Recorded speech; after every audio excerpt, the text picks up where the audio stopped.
What is progress? Progressives reject the principles of the founding. What is progress? Woodrow Wilson. 1856 to 1924. After earning a Ph.D. in both history and political science at Johns Hopkins University, Wilson held various academic positions, culminating in the presidency of Princeton University. Throughout this period, he came to see the Constitution as a cumbersome instrument unfit for the government of a large and vibrant nation. This speech, delivered during his successful campaign for president in 1912 and included in a collection of speeches called The New Freedom, puts forward the idea of an evolving, or living, Constitution.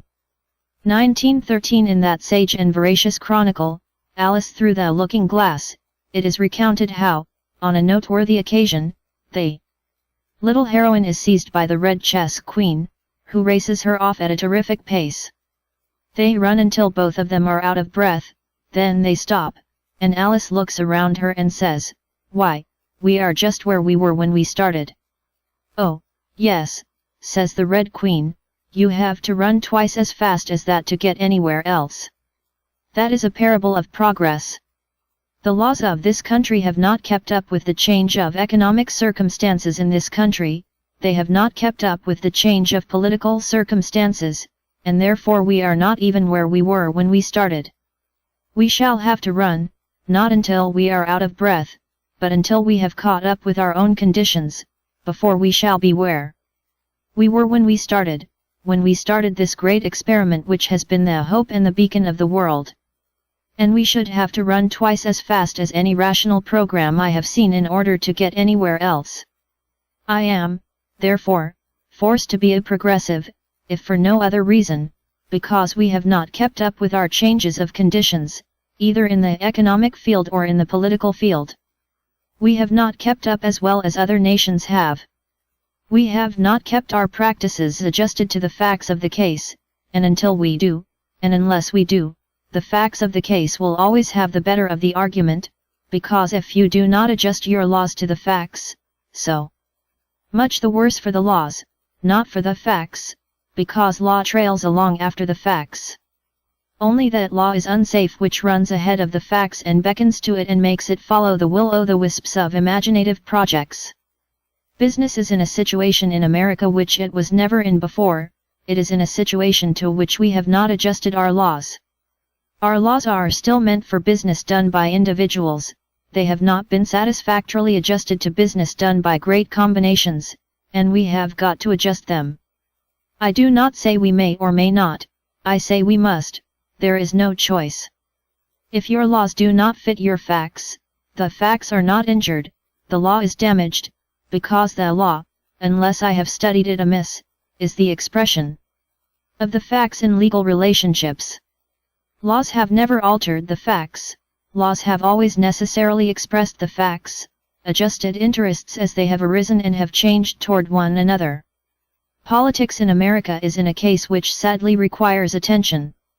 The system set up by our law and our usage doesn't work, or at least it can't be depended on. It is made to work only by a most unreasonable expenditure of labor and pains. The government, which was designed for the people, has got into the hands of bosses and their employers, the special interests. An invisible empire has been set up above the forms of democracy. There are serious things to do. Does any man doubt the great discontent in this country? Does any man doubt that there are grounds and justifications for discontent? Do we dare stand still? Within the past few months we have witnessed, along with other strange political phenomena, eloquently significant of popular uneasiness, on one side a doubling of the socialist vote and on the other the posting on dead walls and hoardings all over the country of certain very attractive and diverting bills warning citizens that it was better to be safe than sorry and advising them to let well enough alone. Apparently a good many citizens doubted whether the situation they were advised to let alone was really well enough, and concluded that they would take a chance of being sorry. To me, these counsels of do-nothingism, these counsels of sitting still for fear something would happen, these counsels addressed to the hopeful, energetic people of the United States, telling them that they are not wise enough to touch their own affairs without marring them, constitute the most extraordinary argument of fatuous ignorance I ever heard. Americans are not yet cowards. True, their self-reliance has been sapped by years of submission to the doctrine that prosperity is something that benevolent magnates provide for them with the aid of the government. Their self-reliance has been weakened, but not so utterly destroyed that you can twit them about it. The American people are not naturally stand-patters. Progress is the word that charms their ears and stirs their hearts. There are, of course, Americans who have not yet heard that anything is going on. The circus might come to town, have the big parade and go, without their catching a sight of the camels or a note of the calliope. There are people, even Americans, who never move themselves or know that anything else is moving. A friend of mine who had heard of the Florida cracker, as they call a certain ne'er-do-well portion of the population down there, when passing through the state in a train, asked someone to point out a cracker to him.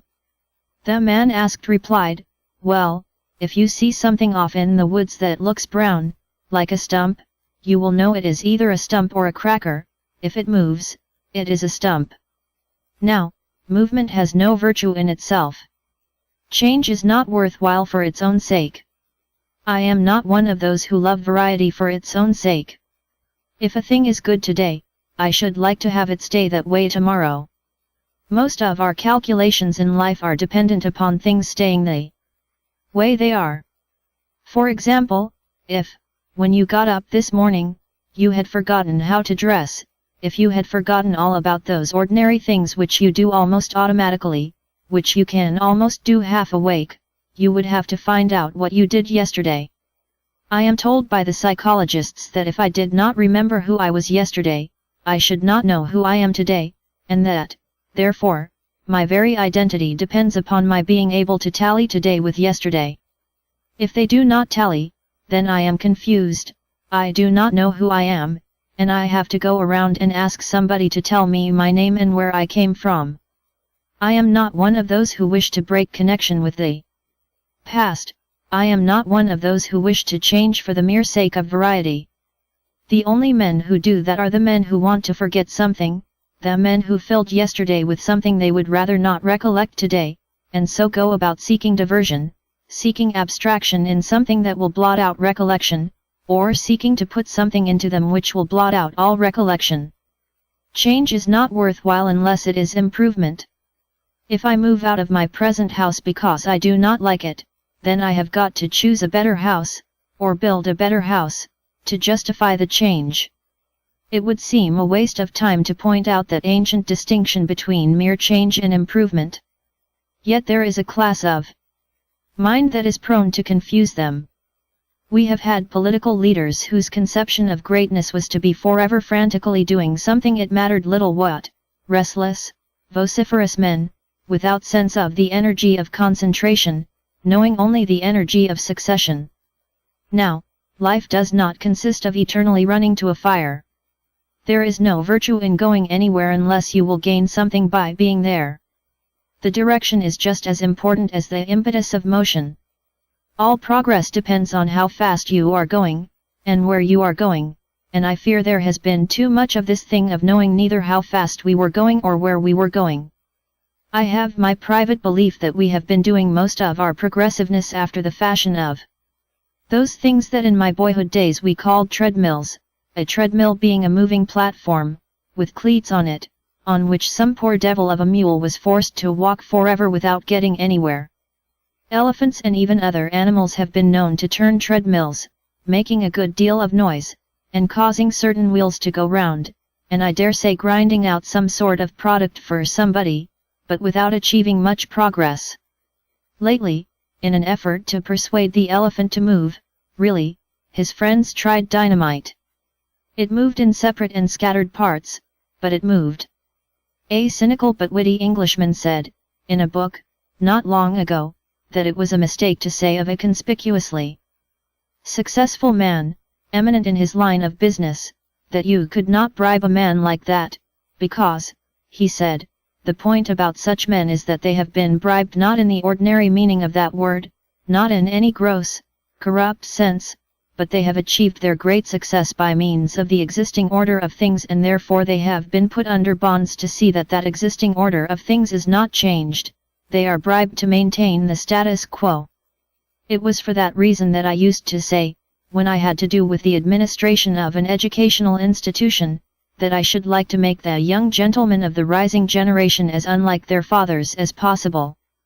Not because their fathers lacked character or intelligence or knowledge or patriotism, but because their fathers, by reason of their advancing years and their established position in society, had lost touch with the processes of life.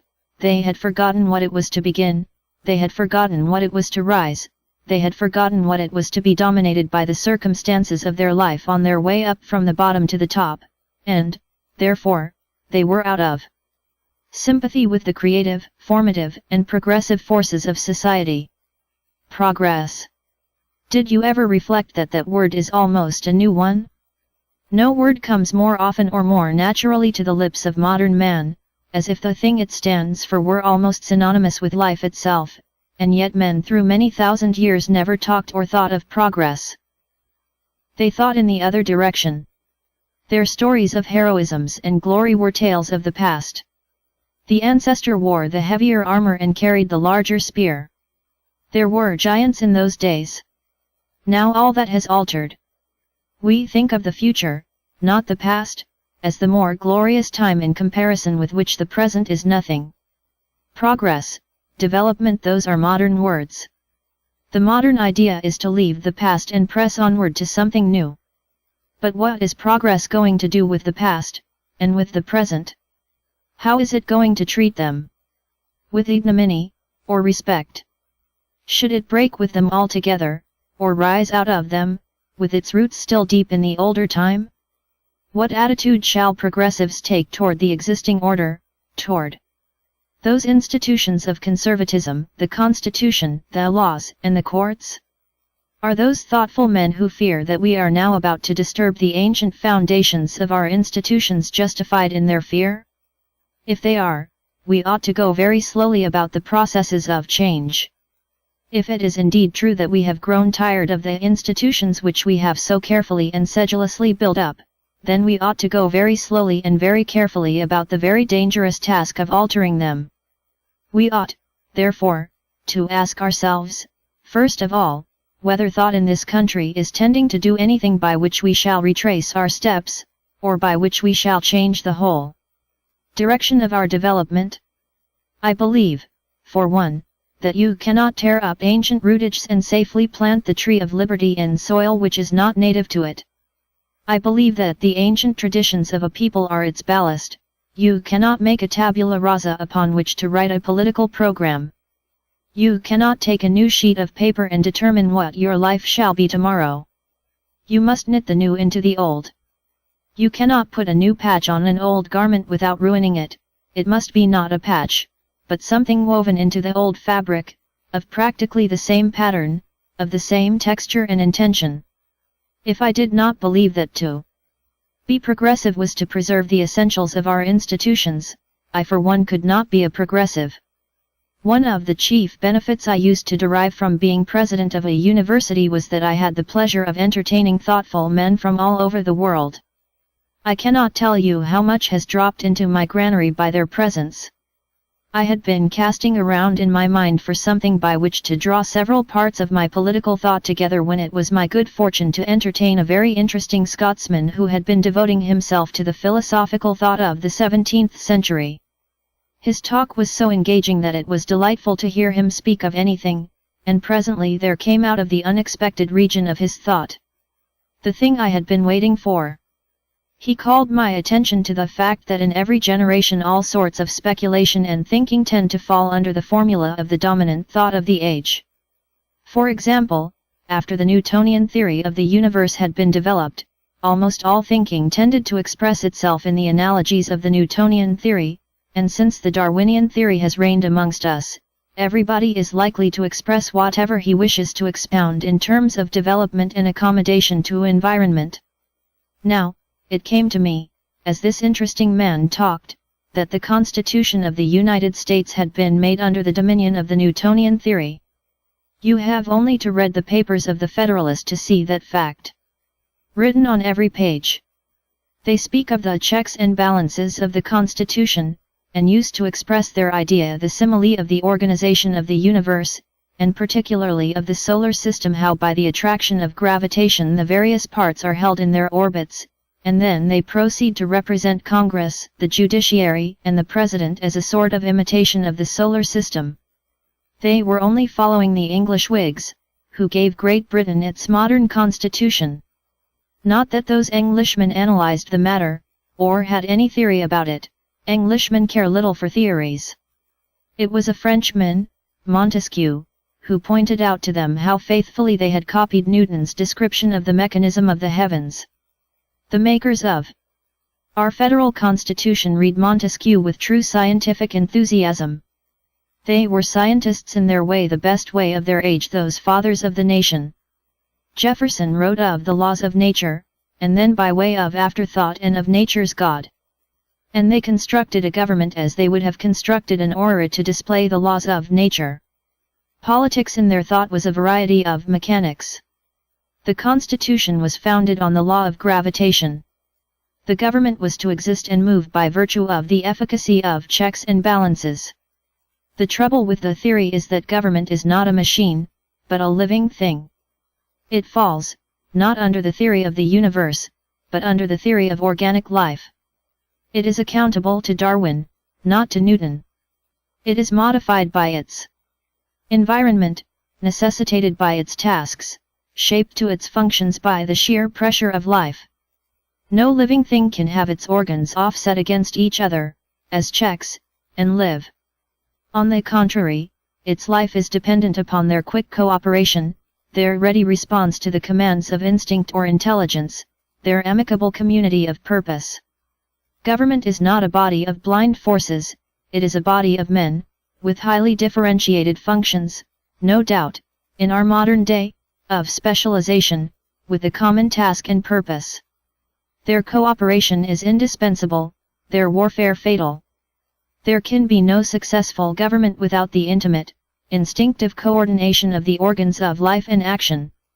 This is not theory, but fact, and displays its force as fact, whatever theories may be thrown across its track. Living political constitutions must be Darwinian in structure and in practice. Society is a living organism and must obey the laws of life, not of mechanics, it must develop. All that progressives ask or desire is permission in an era when development, evolution, is the scientific word to interpret the Constitution according to the Darwinian principle. All they ask is recognition of the fact that a nation is a living thing and not a machine.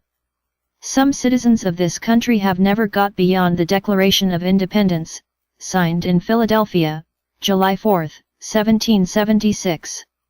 Their bosoms swell against George III, but they have no consciousness of the war for freedom that is going on today. The Declaration of Independence did not mention the questions of our day. It is of no consequence to us unless we can translate its general terms into examples of the present day and substitute them in some vital way for the examples it itself gives, so concrete, so intimately involved in the circumstances of the day in which it was conceived and written. It is an eminently practical document, meant for the use of practical men, not a thesis for philosophers, but a whip for tyrants, not a theory of government, but a program of action. Unless we can translate it into the questions of our own day, we are not worthy of it, we are not the sons of the sires who acted in response to its challenge. What form does the contest between tyranny and freedom take today? What is the special form of tyranny we now fight? How does it endanger the rights of the people, and what do we mean to do in order to make our contest against it effectual? What are to be the items of our new Declaration of Independence? By tyranny, as we now fight it, we mean control of the law, of legislation and adjudication, by organizations which do not represent the people, by means which are private and selfish. We mean, specifically, the conduct of our affairs and the shaping of our legislation in the interest of special bodies of capital and those who organize their use. We mean the alliance, for this purpose, of political machines with selfish business. We mean the exploitation of the people by legal and political means. We have seen many of our governments under these influences cease to be representative governments, cease to be governments representative of the people, and become governments representative of special interests, controlled by machines, which in their turn are not controlled by the people. Sometimes, when I think of the growth of our economic system, it seems to me as if, leaving our law just about where it was before any of the modern inventions or developments took place, we had simply at haphazard extended the family residence, added an office here, and a workroom there, and a new set of sleeping rooms there, built up higher on our foundations, and put out little lean-tos on the side, until we have a structure that has no character whatever. Now, the problem is to continue to live in the house and yet change it. Well, we are architects in our time, and our architects are also engineers. We don't have to stop using a railroad terminal because a new station is being built. We don't have to stop any of the processes of our lives because we are rearranging the structures in which we conduct those processes. What we have to undertake is to systematize the foundations of the house, then to thread all the old parts of the structure with the steel which will be laced together in modern fashion, accommodated to all the modern knowledge of structural strength and elasticity, and then slowly change the partitions, relay the walls, let in the light through new apertures, improve the ventilation, until finally, a generation or two from now, the scaffolding will be taken away, and there will be the family in a great building whose noble architecture will at last be disclosed, where men can live as a single community. Cooperative as in a perfected, coordinated beehive, not afraid of any storm of nature, not afraid of any artificial storm, any imitation of thunder and lightning, knowing that the foundations go down to the bedrock of principle, and knowing that whenever they please they can change that plan again and accommodate it as they please to the altering necessities of their lives. But there are a great many men who don't like the idea. Some wit recently said, in view of the fact that most of our American architects are trained in a certain école in Paris, that all American architecture in recent years was either bizarre or beaux-arts. I think that our economic architecture is decidedly bizarre, and I am afraid that there is a good deal to learn about matters other than architecture from the same source from which our architects have learned a great many things. I don't mean the School of Fine Arts at Paris, but the experience of France, for from the other side of the water men can now hold up against us the reproach that we have not adjusted our lives to modern conditions to the same extent that they have adjusted theirs. I was very much interested in some of the reasons given by our friends across the Canadian border for being very shy about the reciprocity arrangements. They said, "We are not sure whither these arrangements will lead, and we don't care to associate too closely with the economic conditions of the United States until those conditions are as modern as ours." And when I resented it, and asked for particulars, I had, in regard to many matters, to retire from the debate. Because I found that they had adjusted their regulations of economic development to conditions we had not yet found a way to meet in the United States. Well, we have started now at all events. The procession is underway. The stand-patter doesn't know there is a procession. He is asleep in the back part of his house. He doesn't know that the road is resounding with the tramp of men going to the front. And when he wakes up, the country will be empty. He will be deserted, and he will wonder what has happened. Nothing has happened. The world has been going on. The world has a habit of going on. The world has a habit of leaving those behind who won't go with it. The world has always neglected stand-patters. And, therefore, the stand-patter does not excite my indignation, he excites my sympathy. He is going to be so lonely before it is all over. And we are good fellows, we are good company, why doesn't he come along? We are not going to do him any harm. We are going to show him a good time. We are going to climb the slow road until it reaches some upland where the air is fresher, where the whole talk of mere politicians is stilled, where men can look in each other's faces and see that there is nothing to conceal, that all they have to talk about they are willing to talk about in the open and talk about with each other, and whence, looking back over the road, we shall see at last that we have fulfilled our promise to mankind. We had said to all the world, America was created to break every kind of monopoly, and to set men free, upon a footing of equality, upon a footing of opportunity, to match their brains and their energies, and now we have proved that we meant it.